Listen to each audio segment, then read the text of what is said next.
So today we're talking ghost stories. I had the chance this past weekend to talk to a nurse that's a close relative about some of her experiences in hospitals.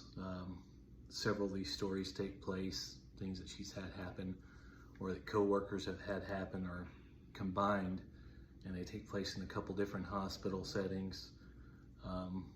There's also a couple stories about relatives that have passed away and two different experiences there in two very different places.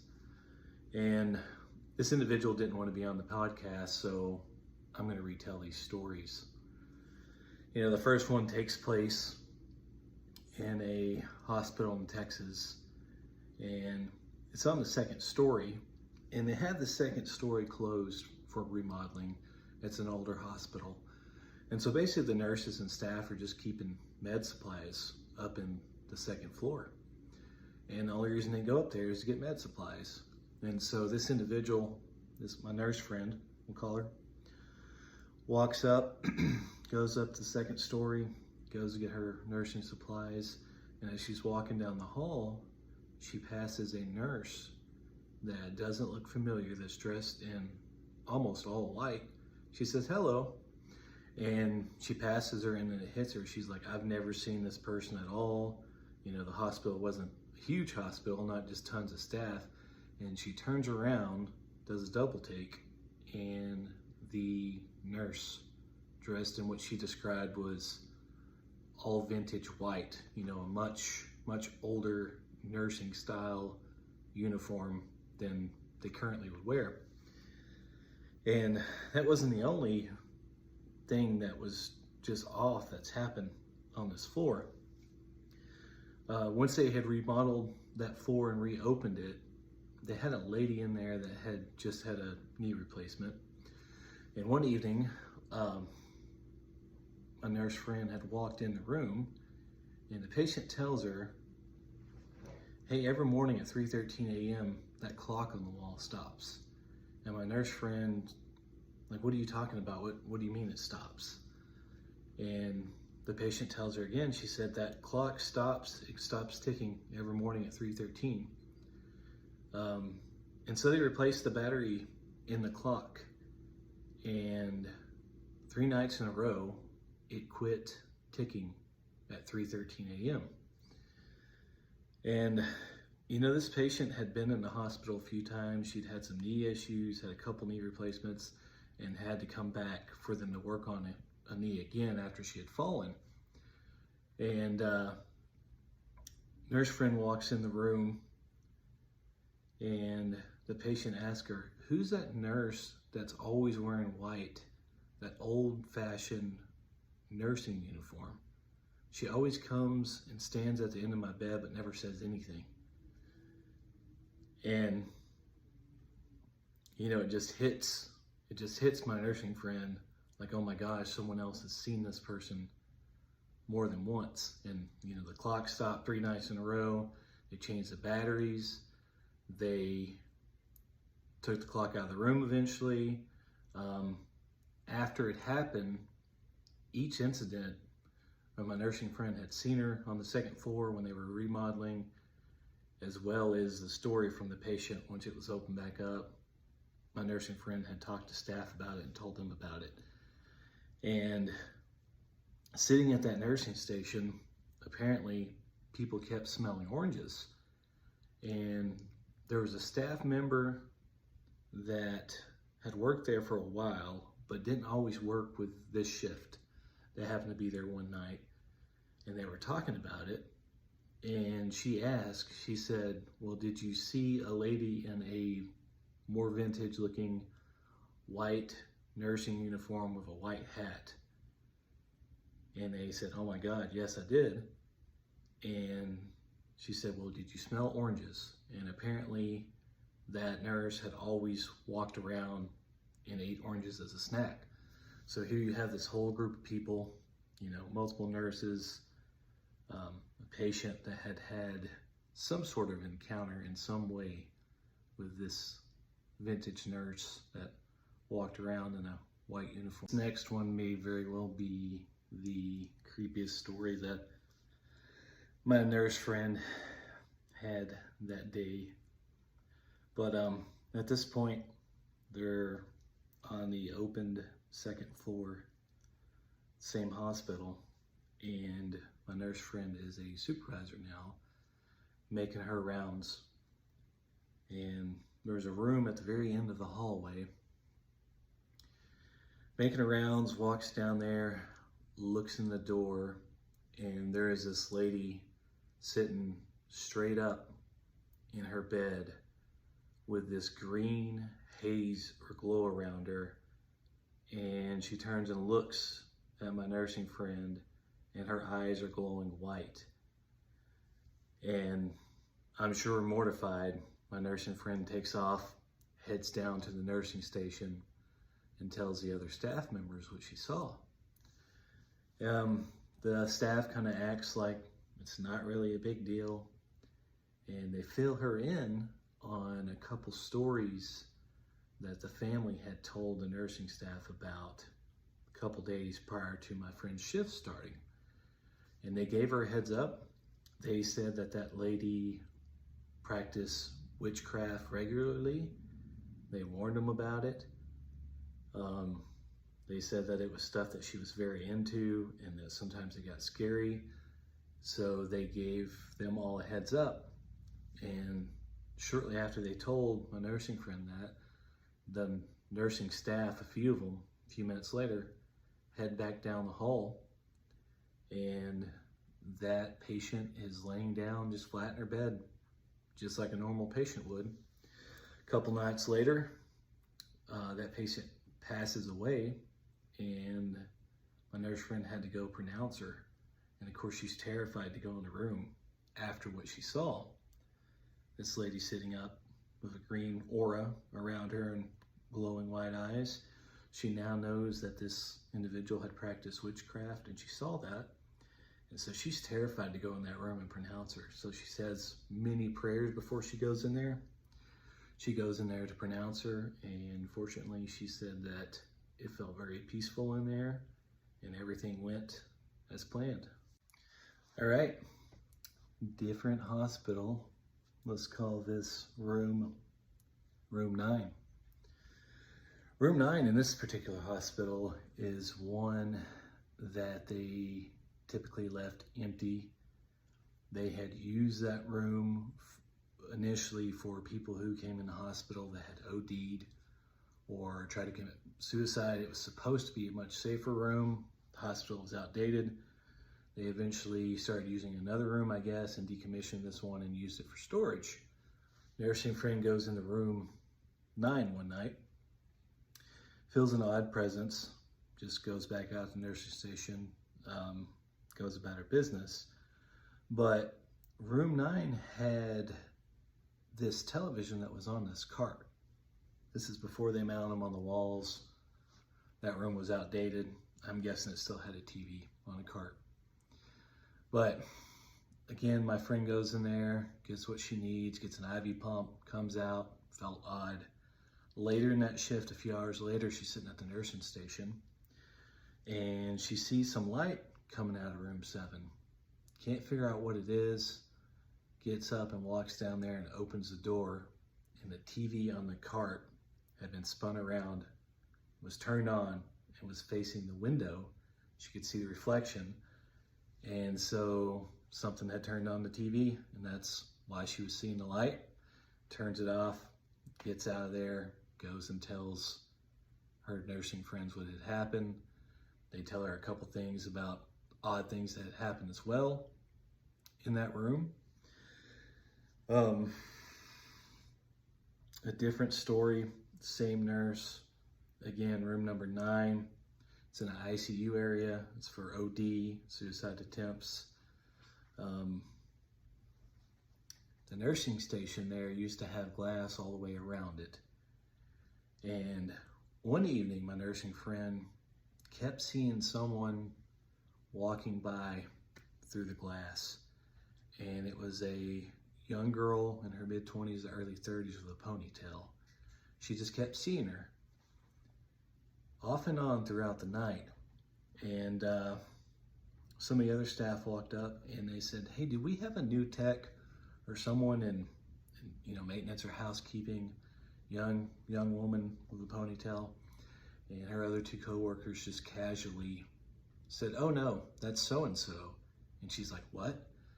And then they go on to explain that this young woman in her early 30s who had a ponytail had been dumped off at the ER by a car, and apparently she had OD'd or had drugs in her system. They dump her at the emergency entrance pretty much and take off, and she later passed away, unfortunately. But the staff had seen her over and over roaming the halls, passing by that same nurse's station multiple times. And I'm just amazed, my nursing friend tells me about this and how casual everybody is that sees these things. I guess you see it often enough and you get used to it, or you figure out that if you freak out, it just makes everything worse and you're not going to be able to go back to work. Same hospital, different room. This one is actually in that different hospital, but on the second floor. Let's call it room 6. Nurse walks up there. She goes in the room. There's a patient, elderly patient, that is hospitalized in bed. She walks in the room and there's a sweet old lady that she has this conversation with. Great conversation. Seems like it's a close relative. And she walks out of that room, goes to the nursing station, and is just talking to the staff about how sweet that guest is, how sweet that old lady is. And they said, "There's no guest in her room. There hasn't been anyone that has been a guest the whole time. What are you talking about?" So a couple of them get up and they go in the room, which is not far away, and they walk in, and there's no longer a sweet old lady in a recliner. Same lady that had just carried on this full conversation with my nursing friend is gone. This story is, this next one doesn't take place in the hospital, and it's a future nurse in the story, my mom. But this is about 2 things that had happened when her mother and my grandfather, who I knew, passed away years and years apart. My mom was 11 when her mother passed away. They were living in Iran. And, I hear stories similar to this happening, and it really brings me to one of my favorite quotes about energy. Energy cannot be created or destroyed. It can only be changed from one form to another. And I really believe that. I believe that that's how some supernatural things are possible. And anyway, here's a story about my mom. At the time was 11 and her sister was 13. So just terribly sad that their mom had passed when they were that young. But at the time they were living in Iran, and I believe the city was Tehran, as Americans in the mid-70s. And so I believe they had an hour-long bus ride back and forth to school, from school back to their apartment. And their mom had been sick for a while. I don't think anyone realized how sick their mom actually had been. I don't think they expected her to pass away anytime soon, but they're on that bus ride, and about halfway through it, my mom feels something, and she knows instantly that her mother had passed away. She can just feel it. And she looks over and she tells her big sister, "Hey, mom passed away."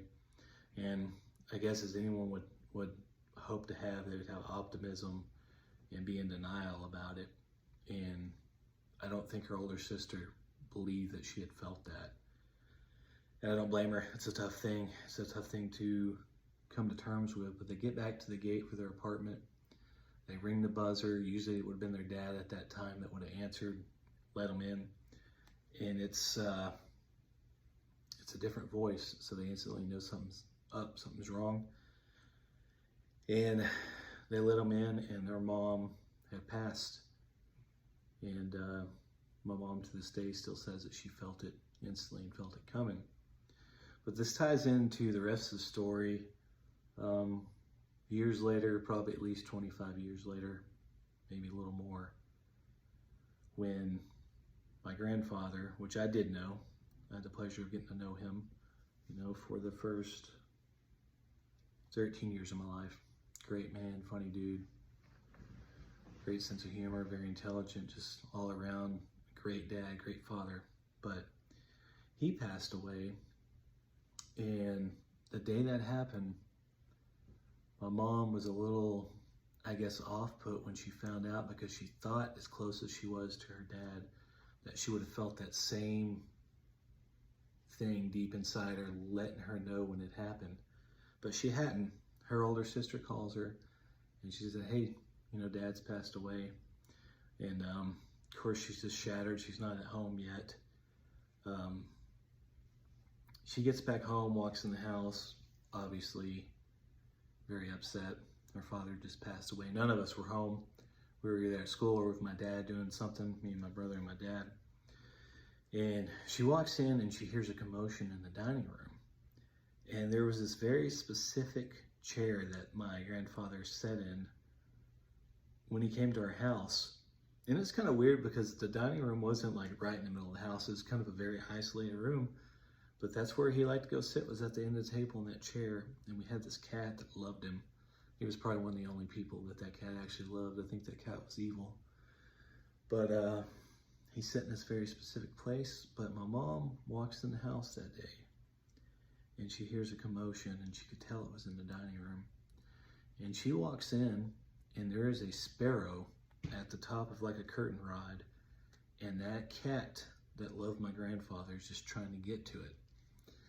And she walks in and instantly sees the sparrow, gets the cat out of there, gets the cat to stop, leave it alone, and just breaks down. And she says, Dad, it's okay, you can go now. She takes off towards the front door, knowing the sparrow will probably follow her. Just felt it, opens the front door, the sparrow takes off out that door. And so she had both those experiences too. With her mom, she was on the bus as a kid at age 11, felt it just tugging at her that it happened. And then later on in life, in her early 40s, late 30s, my grandfather passed away, and she had the sparrow incident. It's just a beautiful story to me. Before my grandmother had passed away, I kept seeing cardinals everywhere, which is supposed to be a sign. I remember she had been pretty sick, and this is another one of those things where I guess we didn't know initially how bad it was, but I was out of town. I was staying at a place down by Johnson City one weekend, and it was a cabin, and I'd been telling my girlfriend at the time, like, hey, I keep seeing redbirds and cardinals. And she told me, yeah, that's a sign that someone's about to pass away. And we saw one before we left the house that day, staying in that cabin. I walk out that front door, see one. She looks out the window and she's like, hey, Colt, there's another redbird or cardinal on your mirror. And I look out there and it's just sitting there. And so there's something with birds and people passing away. I don't know if they're messengers somehow, or we could get really deep, but angels in a different form. But again, I guess back to my favorite quote about energy and why I believe that all of this is possible. Energy, there's a great quote. Energy cannot be created or destroyed. It can only become one form or another. So I don't think when we die that the energy ever really goes away. I think it becomes something else. And I think sometimes that something else is just right here in this other place, and sometimes they can just reach out and show you who they are, that they're still there, that they're watching over you. And it's kind of beautiful, really. I think there's so many things that are beyond our comprehension, just even my belief in God.